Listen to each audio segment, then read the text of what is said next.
Hey masters, welcome back to JoanMedia. It is a pleasure to be here today. I have a very interesting video where we are going to review how to create, get, update and delete a resource in an API. We're going to be working with this endpoint, which is from this website, gorest.co.in. I think that you can access it. It is going to request you to enter your email so it can provide you with the bearer token, and that's basically it. You can use it. In this case, I'm gonna be using this resource. I'm gonna be playing around with some users stuff. I'm gonna be creating one, getting one, updating one, and deleting it at the end of the video. Okay, we're gonna be playing around with Postman collections, so we can create variables from inside of the collection to delete it at the end with the ID that was automatically generated from the post request. And that's basically the video. I hope that you enjoy it. Let's go ahead and try to code the thing that I just have said to you. Okay. The first step that I want to do is just copy the resource. Okay. But it is not the first step. The first step is going to the Postman UI, right? And in the left menu over here, you can see that we have an icon saying collections. So you have to click on it and then click on this plus button. It is gonna redirect to this UI. You are gonna have to name your collection. You can name it, for example, my test collection. And why it is important? Well, basically, when you create a collection, it is because you have some requests related to a particular thing. In this case, we're gonna be doing different requests to this endpoint, and we're gonna be sharing variables and also the authentication. In this case, for this API, we need to set a bearer token. So I have to click on it. And you have to use a token. This token is automatically generated by this website, right? You are not gonna be capable to use this because I'm gonna regenerate the access token, so you can use this one. You have to enter your particular token, but in this case I'm gonna be using this. Okay, I'm gonna copy it and I'm gonna paste it in the UI. It is interesting, and I want to show you about something about this bearer token, because let me see if I can get the documentation about this. Let me see. There it is, authorizing requests. And if we read about the bearer token, bearer token, you can see that basically this is it is a kind of token in JSON web token, a JSON web token in this format. And it is a text string included in the request header. Okay, so let me show you this. If I come here to my collection part, right, and I create a new request, just clicking on this arrow and adding a new request, you can see that in this part, in the headers, we're gonna have a new header over here. Let me save the change. Okay, you can see that now we have a key at the headers part, right? And it is an authorization key, and then we have a value, which is bearer and the ID. That's basically what is happening in the background, right, with the bearer token. So I'm gonna continue renaming this collection. I'm sorry, this request, which is gonna be post a new user. Okay. What I'm gonna do is basically change also the HTTP method, because it is gonna be a post, okay? Because I'm gonna be creating a new resource, okay, in the endpoint. And I think that, as you can see, we're inheriting the authentication from the collection, right? That's correct. And whenever you want to create or update a structured data, you have to send a body. Okay, in this case I have to send a raw body, but with the JSON format. It is gonna change depending on your API. Okay, so please read the documentation. But in this case, we need to set two things over here. We need to set the URL, the endpoint URL and also the body. So the URL is basically the one that I was just copying at the beginning of this video, which is this one. Okay, so there it is. And now we have to send a body. The body is basically from this example, this curl example. I'm gonna get it from that, so I'm gonna just copy the example, and I'm gonna copy again the object that I need.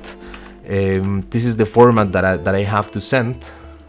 I'm gonna click on beauty so I can get the JSON formatted, right? And as you can see, it's basically a simple object with 1, 2, 3, 4 keys: the name key, the gender, the email, and the status. In this case, I want to rename this from Denali to JoanMedia. Okay, it is gonna be a mail, that's correct, and I want to change the email from Tenali, etc. to JoanMedia test or at test, I'm sorry, .com, and the status is gonna be active. So I'm gonna do the next step is gonna be well, it is gonna be making sure that when I send the post request, we're gonna be receiving a 200 OK status code. So as we saw in the last video, but not in depth, we're gonna be using the PM word, which means which is the Postman object that has the whole response. Okay, then we have to use the word test in this case, which is gonna be a function. Okay, this function is gonna receive two parameters. The one is the test name, so if somebody else watched the test result, it is gonna be having this name so he can identify what is happening. So in this case, it can be something like status code should be 200, right? And then we have to specify the function, which is gonna be returning a true or false depending on the result. Okay, so then we have to use again the PM object, and in this case we're gonna be getting the response and making sure that it has the status 200 OK.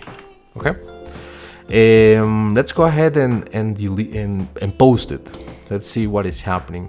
When I post it, you can see that we are receiving another status code, which is the correct one, and I have to apologize for that, because in this case obviously it is gonna be a 201 because it means created, and I have to change my code. Okay, that's true. It was my fault, and as you can see, we are receiving a body object over here with different parameters. We are receiving an object with two keys, the meta and the data, and the data has an ID automatically generated. This ID can be helpful for us because we can update, we can get, and we can delete this particular user with this ID. Let me show you this. If I create another resource or another request in my collection, that you can do basically coming here to the collection parent and while clicking on add request, you have to, in this case, select the delete method, right? And we're gonna be sending a request to the same endpoint. However, at the end of this endpoint, you have to send, well, the ID. Okay, this ID in this case is 1848. I'm gonna just copy that, and at the bottom, at the end of this endpoint, I'm gonna save this, and I'm gonna send again this. I'm gonna send this request. As you can see, we're receiving a 204 no content response.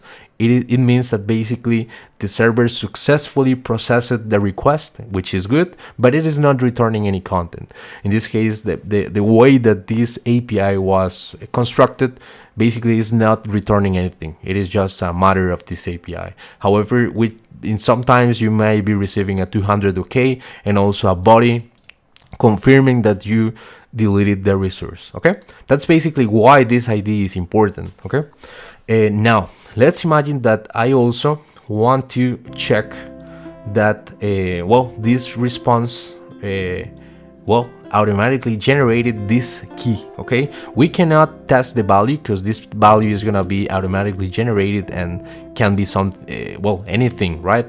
But I want to check if the ID was generated correctly, just as a dummy test. But but it might be something that you want to test. So what I'm gonna do is create a constant variable, which is gonna be JSON data, okay?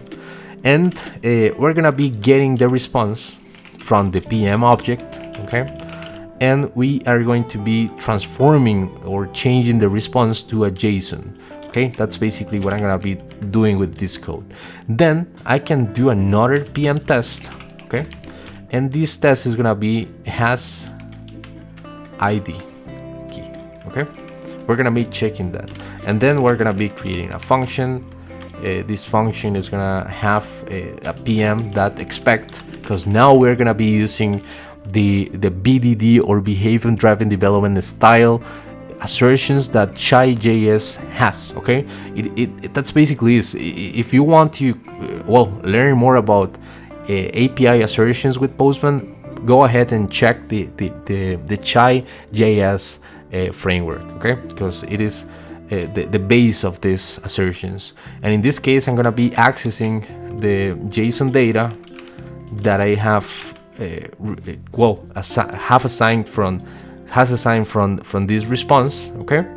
And then we are gonna be accessing the data key over here, so we can check if any of these keys are or is the ID that I want to check, okay? So what I'm gonna do is JSON data, because that's the key that I'm accessing from the response, and then I'm gonna check if to have, I think, property, or no, let me check my notes because I don't remember exactly the exact assertion, but it is to JSON data to have property, I guess. PM expected to have that property. Let me check this. If it works, it is perfect, right? To have property ID. Okay, let me see if it works. Now I have to delete again the ID, because I don't want to have this email repeated, because if I do that, it is not gonna work. There it is. Now I'm gonna create again the resource, and I think that we are having a issue. PM.expected is not a function. Let me see what is happening. PM.expected it is expect. I'm sorry, I think that's basically what is happening. To have that property, there it is. It wasn't expected. It's PM.expect. I'm sorry for that. Now if I delete again this ID, just to have this example working, okay? Sorry for that, but it is necessary for now. We're gonna automatic delete it in a few seconds.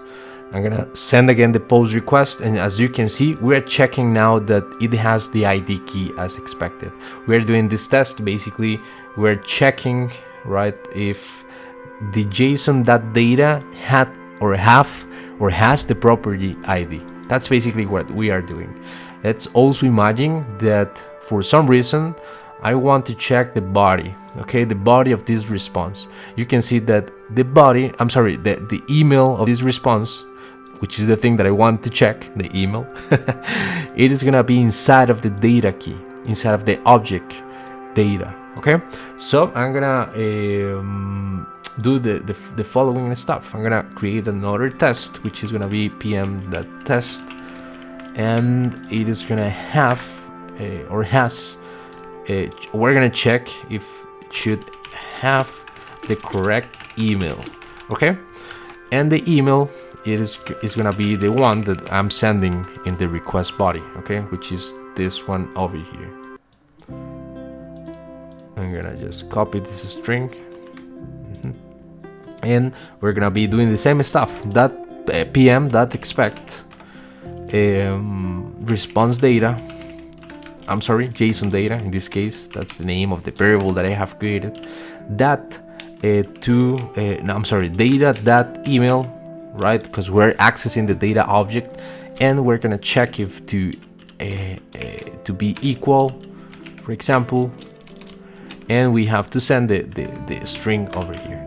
Now if I let me show you why I'm currently and repeatedly deleting this ID, because if I don't, let me just copy the ID of this resource. If I do it again with the same email, you can see that it is saying that the email has already been taken. That's why I delete it every single time, and I know that it's annoying, but that's how it works. I'm sorry for that. Once that I have done this, I'm gonna send the request again, and as you can see, well, all the test results are passing, basically because it has the correct email as I wanted. That's good. I think that that's basically the thing that I wanted to do. Now, let's imagine that I want to get this particular user from another request. Let's imagine that I come here to the collection part and I create another request, which is gonna be I'm sorry, what I did is, yeah, add request. There it is. I'm gonna change the position. It is gonna be a get request, right? And we're gonna be accessing the same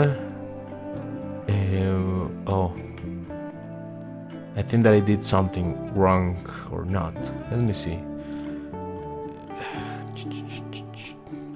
I have the ID. There it is. Let me just delete it so I can explain you what I'm gonna do. Okay, I'm gonna delete the last resource that I have created. That's it, correct. And now I'm gonna be accessing the user that I have created. I'm gonna copy the endpoint and I'm gonna check the documentation.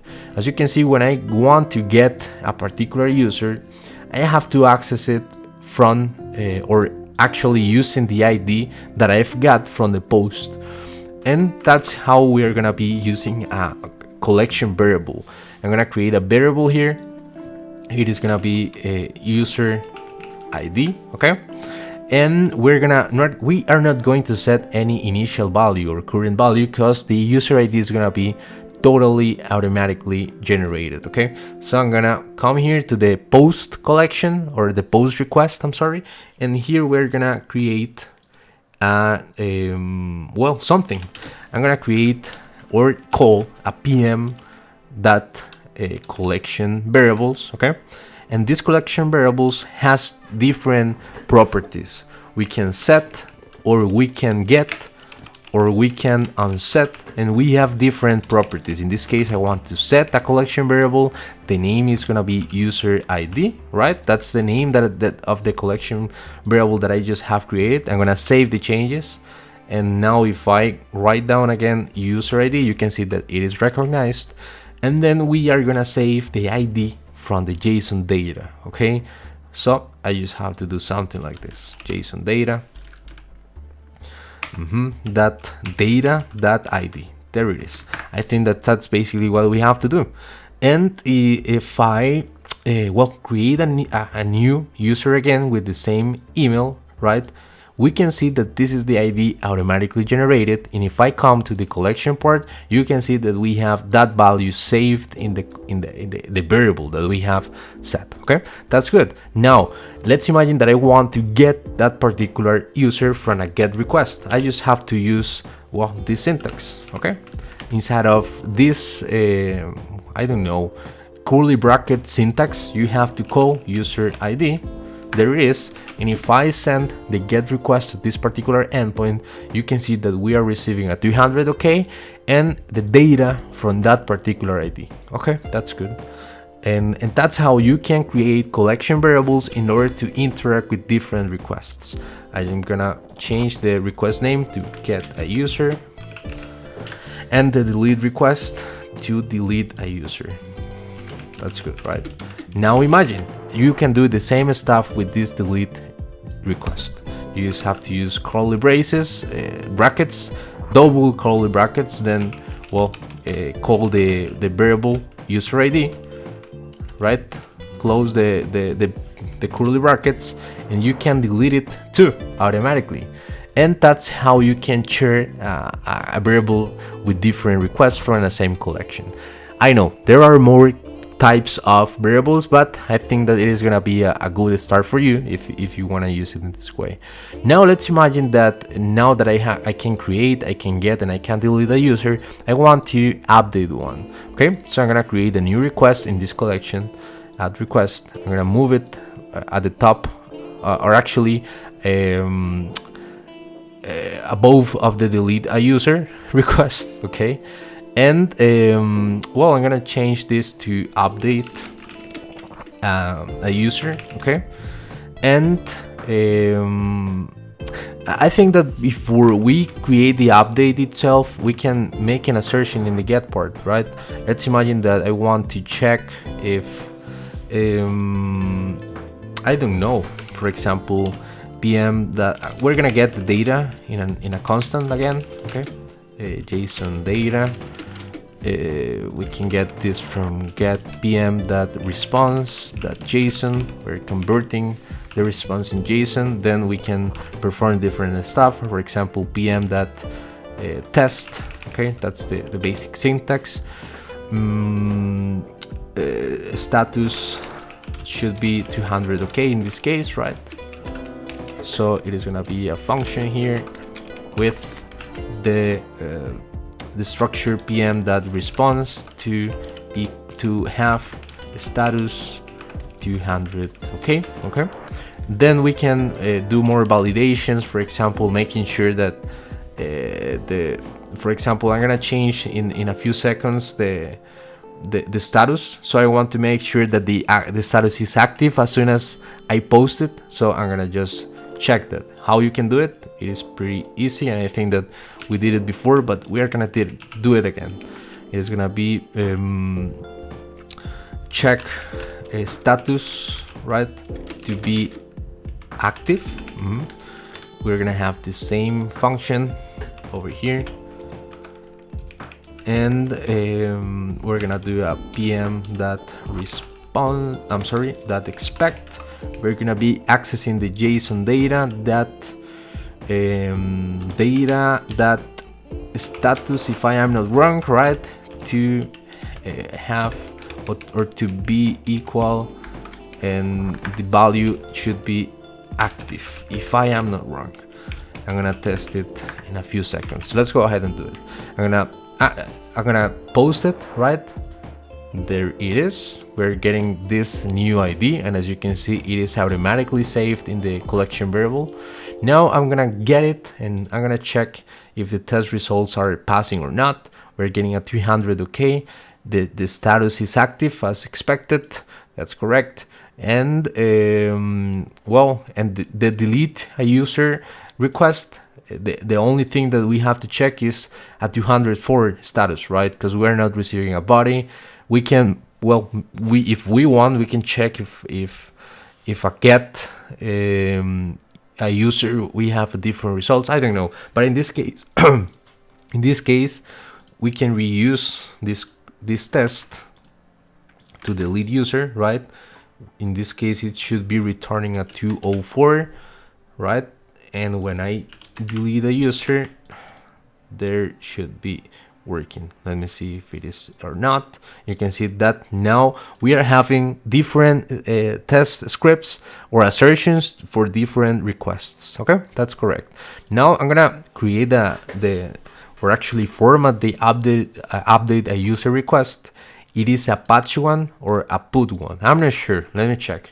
When I want to update user details, I'm sorry, I should do a let me see, a patch one, right? There it is. So let's go ahead and make a patch. I'm gonna copy this, I'm gonna paste it over here, I'm gonna save it. I'm not sure if it has the same, yeah, it has the same format, and I think that we have to send the body that I want to, or the body part that I want to change. So I'm gonna come and do something like this. I'm gonna get the body from the post request. Let me do it. I'm gonna paste it here, and instead of sending status active, I'm gonna be sending inactive. Okay.